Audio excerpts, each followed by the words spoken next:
Уважаеми зрители, най-новият сезон на Изгубени вече е факт и ще излъчва некъде да е по нова телевизия. Разликата е обаче, че този път действието се развива в България. Изгубени в България се казват новите серии. Близо 20 000 км пропътувани за месец, над 300 часа заснет материал. Това е равносметката на Изгубени в България. Тук сега са 4 или 4 fellow Americans. Welcome, добре дошли в нашото студио. Това са Ана и Кори, които са главните персонажи в Изгубени в България, обаче от другата страна са други много важни два персонажа. Кей и Джен, които съответно са режисьор и продуцент на предаването и работят заедно с български екип по него. Всъщност за първи път такъв интернационален екип, вечна дружба Америка и България. За първи път се прави такова предаване изобщо в България. Първо да попитам Кори, защото тук е пълно с дами, ние сме единствените мъже. Как се справяш ти с толкова много жени? Командват ли те тия сладорани тук? Тези жени са много страхотни. Какви са? Те са много страхотни. Страхотни? Да. И няма проблем. They're great. They're not Bulgarian women. Не са български жени. I didn't say Добре, кои са любимите ви думи на български език? Имате ли си любими думи вече? Все пак от 2-3 години сте в България, живели сте така в малки селца. Ракия? Ракия. Как е curious? Любопитна. Как? Любопитна? Любопитна? Много сладко го казваш. Забавление. Забавление. I can't say that. What about жабокрът? Жабокрът. Is it difficult for you to pronounce it? Жабокрът. Жабокрът. Малко. Село Жабокрът. И е написано 3 различни начина на табелата, нали така?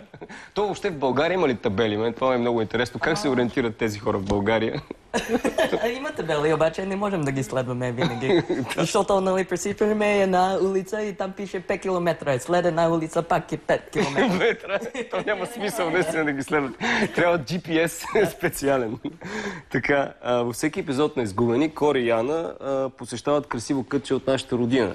Като почнем от Забърдо, Гела и Жабокрек, през Седемтериевски езерата, чак до прекрасния квартал Филиповци. Хареса ли ви Филиповци? Какво ви направи впечатление? Филиповци беше много интересна зона. Прилича ли малко на The Bronx? Може би да. Обаче в The Bronx няма магари коне. Но хората бяха много топли там и научихме доста ония ден. Те по принцип ромите с по-гореща кръв, така като испанците малко. Кори има много интересен експириенс, така опит с петлите. What about the roosters? Аз не харесвам петели. Не ги харесва петли? Не, петли. Да. Всяка сутринта в 4 часа. В 5 часа, 6 часа, 8 часа, цял ден.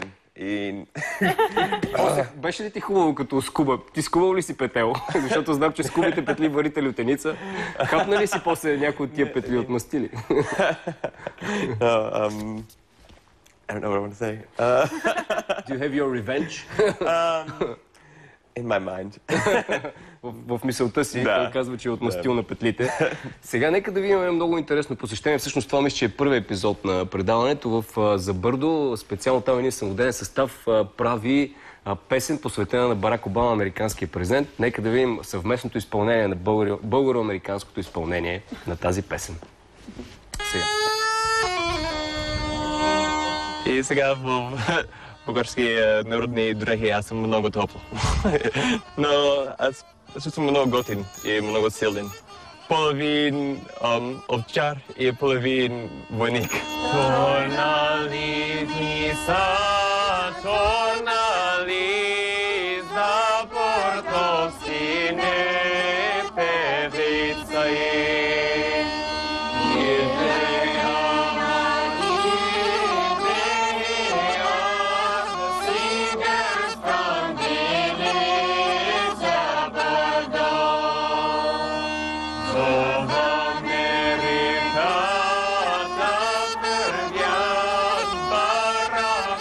Obama.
бабите по-бързо научили английски, отколкото ние учихме български.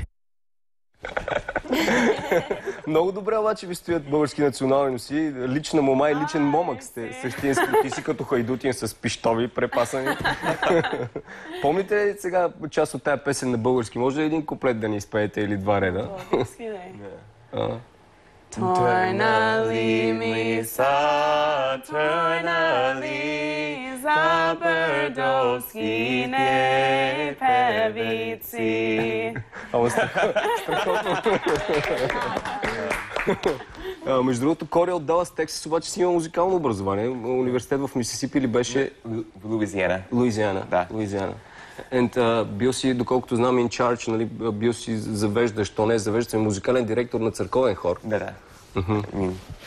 Да, много години, да. В малко църква. Did you sing this song? Пяна ли си тази песен? When Israel was in Egypt's land, so let Israel was in Egypt land, let my people go. Страшен дует. Може да си пеем спиричуали тук с тебе. Страхотно. Добре. Много ми хареса също и превода на торнали са се, here they are. Това е като went the horse into the river, уйде коня у реката. Не знам дали сте го чували този български лав, когато всичко се прецака, когато нещо не се получава и ние казваме уйде коня в реката, отиде коня в реката. И то е went the horse into the river. This is the translation. Окей, обиколили сте много прекрасни кътчета в България. Кое място ви стана любимо така? Кое място най-много ви хареса или не можете да отделите място, което ви е харесало най-много? Според мен морето беше най-хубаво, защото аз живея в планината и нямаше много време да пътува на море. И за това беше страхотно да бъде там. Но предполагам, че през лятото сте отишли на морето, не през зимата. Да, разбира се, да. Добре, гледали сте филма Lost in Translation, изгубени в превода? Гледали сте го, предполагам. Коя ви така интересна случка да ни споделите на изгубване в превода? То имало много да е, но така нещо, което ви се е случило в България и наистина сте се чувствали Lost in Translation. Без това вероятно. Много ли са? Не можеш да избереш просто. Много са. Просто много често ги объркаме и тези думи на български. Имаше... Do you wanna... Какво казваш за... Okay, never mind. I just have the спирка and the спирка. Имат предвид, че са объркали спирка с свирка. Което, разбира се... Мечта и мечка. Да. Това е много интересно, наистина. Добре, има ли нещо, което ви липсва от Америка? Вие вече колко време сте в България? Поне 2-3 години. Да. Повечето. Какво ви липсва от Америка? Реда от Америка. Реда. Просто в Америка всичко работи както трябва. А пък в България? А пак тук, нали, вече 2 години сме свикнали на, нали, отиваш някъде за автобус трябва да е там 8, ако тръгва 8:30 си добре, нали. Просто не очакваш всичко да е както трябва, но все пак, като сме свикнали, може би и това е станало хубаво за нас. Ще има време за каквото има. Ама вие почнахте ли вие да закъснявате вече? Ами да. Айде малко, по едно кафенце, айде до тогава. Едно кафе време. Айде да поработим малко, но първо да изпушим по 2-3 цигари, после да постоим малко във Фейсбук, примерно. И така, возихте ли се на българския Кадилак каруцата? Как го намирате? Каруца ли? На каруца, да. Като бяхме в Люлин. С каруца бяхме. В Люлин с каруца? Да, ми робихме бакуци там. Ама после отидохте на вторични суровини да съберете желязо и хартия. Ами продадахме там да видим, нали, какво бяхме намерили. Поне за един хляб успяхте ли да изкарате пари? Ами да, хляб и малко ракия. Малко хляб с ракия върви ли? Хляб с трябва да е шопска салата с ракия. Така, добре. Ана, доколкото знам, харесваш много поп-фолк. Ама поп-фолк, фолк ли харесваш или чалга? Чалга по-скоро. Чалга по-скоро? Чалга, кючек. Кючек? Имаш ли нещо любимо? Може да ни изпееш? Куплетче. Или? Хайде. Ще те режисира. Еми ще те режисира. Какво? Как е песента на Елия? Дето обичаме толкова много? Аз само знам Happy Birthday. Happy birthday, рамтаджигидадам дай, рамтаджигидадам дай. Happy birthday. Как е? Дигри-дигри-да. Я пък... Нали така? Дигри-дигри-дата, дигри-дигри-дата. Само, че трябва да се качиш. Трябва да се качиш на масата. Нали знаеш? Това си върви просто с този тип пеене и качването на масата. Добре, написала си есе за зелевите сърми. Това ли ти е любимото българско ястие? Не, това изобщо не беше свързано с България. Така ли? Подвели са ме в информация. Не, въпросът за есето беше за миграция и това беше просто една случка, дето още в Америка ми се случа с една баба, обаче тя от Русия беше, но толкова прилича Русия с България и оттам тръгна историята, нали? Българи заминават от България, а все пак само гледат да се прибират и тези подробни неща, като храната, като компания, винаги им липсва от България. Добре, вашите любими български манджи? Сирене по-шопски. Ето готов отговор. Шопска салата? Да, разбира се. А коя е най-странната комбинация, която сте опитвали в България? Мастика и диня. Какво е това? Ама мастиката инжектирана ли беше в динята? Ами да. И друго какво пият с айран нещо? Мастика ли беше пак? Мастика и айран. Джен, само те питам, ти си продуцент на ABS. Ще ме вземете ли в ABS? Как намираш нашето студио? Доста дълго време си работил в... Ами, доста различно е. Просто в Америка, ABC, ние сме 4 различни сгради, които се намират в центъра на Манхатън. И те са доста високи и просто те са 2000-3000 души, които работят. Само 2-3 хиляди души. 10 пъти повече от нас, примерно. Добре, наистина беше много приятно. С вас може да си говорим и примерно до петък, защото има много така неизчерпаеми и много интересни теми. България, въпреки че е малка държава, сами сте се убедили, че е доста пъстра.